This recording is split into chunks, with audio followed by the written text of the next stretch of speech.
चाय नहीं खुद। Thank you, sir. I take your permission to speak from here. अध्यक्ष महोदय, धन्यवाद, आपने मुझे बोलने का अवसर दिया। बहुत गंभीर स्थिति है और संवेदनशील मुद्दा है, और जैसे कि मेरे पूर्व वक्ताओं ने भी कहा है, मैं पहले ही ये स्पष्ट करना चाहती हूँ कि माननीय श्री ओम बिरला के प्रति व्यक्तिगत रूप से मेरा कोई आक्रोश या विरोध नहीं है। Sir, there is nothing driven out of personal grievances, but it's certainly our expectations of the Honorable Chair and the values and principles of fairness and impartiality with which is integral to the functioning of the Chair. Sir, काफी चर्चा। देखिए, opposition का ही एक माननीय सदस्य बोल रही है, आप सब लोग अपना विषय बुलाते सलाह की। Please be seated, all the members request, please be seated, please be seated. क्या कर रहे हैं आप? एक महिला सांसद बोल रहे हैं। टाइम मत काटिएगा प्लीज मेरा। हाँ, नहीं टाइम नहीं, आप बोलो, बोलिए। आपका सहयोगी को बोलिए बैठने के लिए। सर, हमारा तो अकेला चलो है, तो अकेला चलो है। अच्छा, ये भी ठीक है। अध्यक्ष महोदय, धन्यवाद, आपने मुझे बोलने का मौका दिया। और बहुत गंभीर स्थिति है, संवेदनशील मुद्दा है, और जैसे कि पिछले प्रवक्ताओं ने भी बोला है, मैं पहले से ये स्पष्ट करना चाहती हूँ कि व्यक्तिगत तौर से श्री ओम बिरला जी के प्रति मेरा कोई आक्रोश या कोई विरोध नहीं है। Sir, there is nothing which is driven out of personal grievance, but it's certainly our expectations of the honourable chair and the values and principles of fairness and impartiality with which it should be integral to its functioning. Sir, काफी चर्चा already हो चुकी है, so now let us cut the long story short and come straight to the point. The problem, Speaker sir, is that there is hardly any democracy left in this country, be it social, be it religious, be it electoral, be it political, or be it parliamentary. Or should I say that it is practiced only when it is most convenient to the ruling party.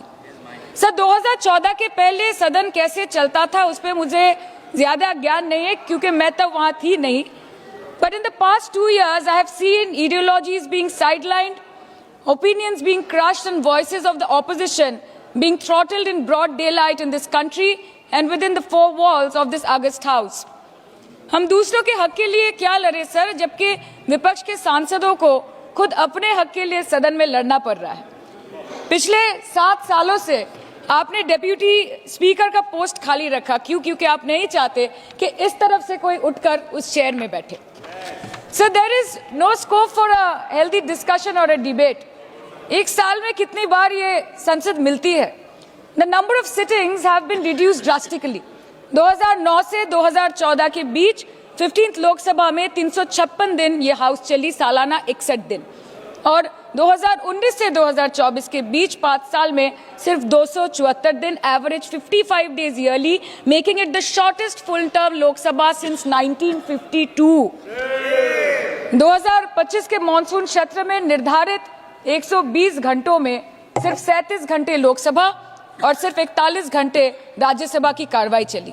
2025 में TMC के राज्यसभा के माननीय सांसद Shri Derek O'Brien जी ने private members bill के माध्यम से ये प्रपोज किया कि एटलीस्ट सालाना 100 दिन ये सदन बैठे। सर, ये सिर्फ विपक्ष का, हमारा प्रेरोगेटिव नहीं हो सकता, ये ट्रेजरी बेंच का भी प्रेरोगेटिव होना चाहिए और इस माननीय चेयर का भी प्रेरोगेटिव होना चाहिए। सर, पार्लियामेंट चलाने में हर मिनट 2.5 लाख रुपए खर्च होते हैं, हर मिनट 2.5 लाख रुपए खर्च होते हैं। 2014 से लेकर 2024 के शीतकालीन सत्र तक कुल मिला के 2200 मिनट, 92 दिन और 3,300 करोड़ रुपए का लॉस हुआ। क्यों?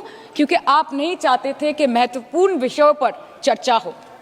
अध्यक्ष जी, ये चेयर का काम है निश्चित करना कि ये सदन चले, ये विपक्ष का काम है सवाल उठाना, और ये सत्ता पक्ष का काम है कि वो हर सवाल का जवाब हर उस इंसान को दे जिसके टैक्स के पैसे से ये सदन चलता है।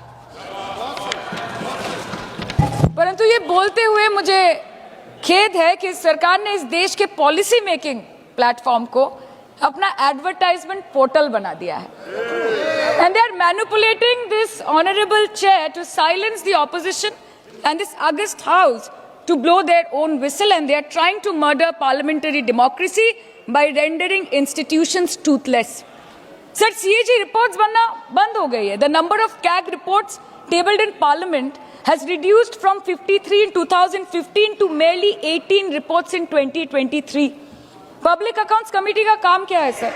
अगर रिपोर्ट्स ही नहीं बनेंगी, टेबल्ड ही नहीं होगी, तो पब्लिक अकाउंट्स कमेटी में जाएंगे कैसे, स्क्रूटिनी भी कैसे होगी? How will the parliament and the people of this country know about the irregularities, the wasteful spendings, inefficient contract management and substandard project implementation taking place in this country every day in each department? You have completely eliminated the concept of transparency and accountability. The BJP government merged the 92-year-old independent railway budget with the union budget 2017. जब हमारी honourable CM माननीय ममता बनर्जी यहाँ की railway minister थी, तो तब पूरे देश के लोगों को अवगत करती थी कि रेलवे के क्षेत्र में इस देश के किस कोने में क्या काम हो रहा है, चाहे वो स्टेशन हो नए नए या नए रेल हो या फिर नए कितने सारे इंजन्स बने, कितने सारे रेलवे की गिनती बढ़ गई, कोचेस की, सबको पता चलता था. और आज यूनियन बजट में रेलवे जैसे एक इम्पॉर्टेंट कमोडिटी जिसके साथ देश के 20 से 30 करोड़ लोग ऑन अ डेली बेसिस जुड़े हुए हैं, उसका शब्द, उसका नाम तक लिया नहीं जाता. आप ओवरनाइट रात के 12 बजे 1 बजे बिल्स लेकर आते हैं, और सामान्य बिल्स नहीं सर, बिल्स जो लोगों का वर्तमान और उनके भविष्य के साथ डायरेक्टली जुड़े हुए हैं. Farm laws, Waqf, BNS, the Constitution 13th Amendment Bill 2025, which says removal of ministers on detention, changing Manrega to VBG Ramji, and you expect us to read, research, review and rise to speak on it within 12 hours of it being brought? Sir, these bills, these legislations require attention to detail. They need to be thoroughly researched. Sir हम करें भी तो करें क्या, जाए भी तो जाए कहाँ? आधे से ज्यादा बिल तो इस सदन में बिना चर्चे के पास हो जाता है. Sir, over the last 10 years, more than 67% of the budget has been guillotined. Between 2019 and 23, about 18% of the union budget was voted out on without discussion. In 2023, the entire union budget, and in 24-25, 89% of the budget was passed without discussion. एक साल चुप बैठने के बाद opposition के दबाव में आकर आप मणिपुर पे चर्चा करने पर मजबूर हुए, और किया भी तो कब, रात के 2 बजे जब देश सो रहा था. आप चाहते हैं कि हम ये सब देखें और इस सदन में चुप रहे. बंगाल के हक का 2 लाख करोड़ बाकी है. हर दिन कोई नया कमीशन, कोई नई एजेंसी आ जाती है राज्य सरकार और रूलिंग पार्टी को डिस्टर्ब करने. इलेक्शन कमीशन के बलबूते पर लाखों करोड़ों वोटरों का नाम काट रहे हैं आप, और आप बोलते हैं कि हम इस सदन में आवाज ना उठाएं, इसका विरोध ना करें. आज SIR के चलते पूरे देश में 150 से ऊपर लोगों की मौत हो गई. BLOs ने आत्महत्या कर ली. आम आदमी को चिंता से, डर से दिल का दौरा आ गया. 105 साल की बूढ़ी माई से लेकर व्हीलचेयर पे बैठा एक विकलांग भाई तक, गर्भवती महिलाओं को हियरिंग के लाइन पे घंटों दर घंटे आपने खड़ा करके रखा. मतदाताओं के पहचान को, इस देश के मतदाताओं के पहचान को, 100 साल से इस देश को अपना घर, इस धरती को अपनी मां समझने वाले, हर धर्म, हर समुदाय के लोगों के आत्मसम्मान को दिन दहाड़े अपने पैरों तले कुचलने का काम किया है आपने. और आप कहते हैं कि हम विरोध ना करें और हम चुप बैठे. सर बाहर विरोध करते हैं तो FIR होगा, ED CBI होगी, कार्रवाई होगी, और सदन के अंदर प्रोटेस्ट करें तो सस्पेंड कर देंगे. सर हमारे साथी आज भी मकर द्वार पे बैठे हैं बाहर सस्पेंड होके. 2023 के विंटर सेशन में 141 ऑपोजिशन MPs को एक साथ सस्पेंड कर दिया गया था, और करने के बाद भारतीय न्याय संहिता लेकर आए एक नया क्रिमिनल लॉ जो पूरे देश के क्रिमिनल कोड के प्रोसीजर को बदल देता है, जो स्टेट्स के लॉ एंड ऑर्डर को डायरेक्टली अफेक्ट करता है. सर बाहर भी बुलडोजर चलाएंगे और सदन के अंदर भी बुलडोजर चलाएंगे. सर ऐसा नहीं होता है. ये ताकत की बुलंदी भी पल भर का तमाशा है सर, कि ये ताकत की बुलंदी भी पल भर का तमाशा है. जिस डाल पे बैठे हैं वो टूट भी सकती है, जिस डाल पे बैठे हैं वो टूट भी सकती है. इसलिए ख्वाब जरूर देखिए, लेकिन ख्वाबों में घर बना के रहने की गलती मत कीजिएगा. सर आज 303 से ज्यादा MP आपके हैं, 2000 से ऊपर MLA आपके हैं, 21 राज्य आपका है. हर डिबेट, हर डिस्कशन, हर बिल पे बोलने के लिए 70% वक्त आपको मिलता है. मीडिया आपका, सब उनका है. हम अपने लीडर का नाम 1 से ज्यादा 2 बार बोले तो हम पे रोक लगाई जाती है, और ट्रेजरी बेंच वाले वहां बैठ के पार्टी का नारा लगाते हैं और अपने नेता मंत्रियों का नाम जपते हैं, तो तब सब ठीक है सर, कोई प्रॉब्लम नहीं है सर। इस सदन का कैमरा, बहुत मेरे साथी बोल रहे थे कि कैमरा भी ये सब देख देख के कॉम्प्रोमाइज हो गया। बोलते हमें दिखाता आप लोगों को है। माइक जब हमारी बातें खलने लगे तो माइक ऑटोमेटिकली ऑफ हो जाती है सर, ये पता है सबको। मैगजीन दिखाना, किताबों से कोट करना राहुल जी, अखिलेश जी, अभिषेक जी को अलाउड नहीं है, पर ब्लू आइड बॉय को अलाउड है सर, अलाउड है सर। मैं नाम नहीं ले रही हूँ, अच्छी बात बोलिए। आप सही कहते हैं सर कि देश देख रहा है, देश सच में देख रहा है कि कैसे ऑपोजिशन आ भी करती है तो हो जाती है बदनाम, और वो कत्ल भी करते हैं तो चर्चा नहीं होता।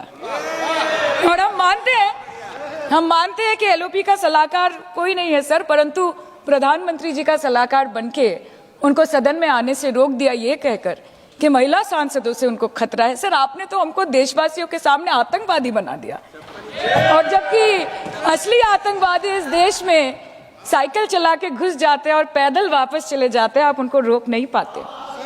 भारत पे चीन का आग्रासन आप रोक नहीं पाते। भारत किससे तेल खरीदेगा, कितने दिनों के अंदर खरीदेगा, किससे दोस्ती निभाएगा, किससे दुश्मनी बरकरार रखेगा, कोई और देश का राष्ट्रपति हमें ट्विटर पे आके लेक्चर देता है, इंस्ट्रक्शन देता है, आप उसको रोक नहीं सकते। और सदन में हम सांसदों को रोके, you feed on your ego. Sir कृपया इतना भरोसा रखिए कि लड़ाई नीतियों की है, विचारों की है, आपके और हमारे परिवारों की नहीं, इस देश के लोगों के अधिकार की है। हाँ लड़ते हैं हम आपसे, हम लड़ते हैं आपसे, संविधान हाथ में लेके लड़ते हैं, हाथ में हमारे तलवार नहीं है सर। और सर ये देश के लोग समझ गए हैं कि आपको महत्वपूर्ण विषयों पर बात नहीं करनी है, महत्वपूर्ण विषयों पर बात नहीं करनी है सर, के ऊपर चर्चा चल रहा है, सर पार्लियामेंट्री प्रोसीजर मुद्दे पर भी आना कीजिए, चर्चा नहीं करनी है सर, ठीक है। बेरोजगारी पे चर्चा नहीं करनी है, हाँ जी, शिक्षा पे नहीं करनी है, स्वास्थ्य पे नहीं करनी है, बजट पे नहीं करनी है, प्रदूषण, SIR, डिफेंस, विदेश नीति, नेशनल सिक्योरिटी पे नहीं करनी है, एप्स्टीन फाइल्स पे नहीं करनी है, मुद्दा है स्पीकर्स का रिमूवल, उसके ऊपर बैठ के सिर्फ वाह मोदी जी वाह करना है सर, कीजिए।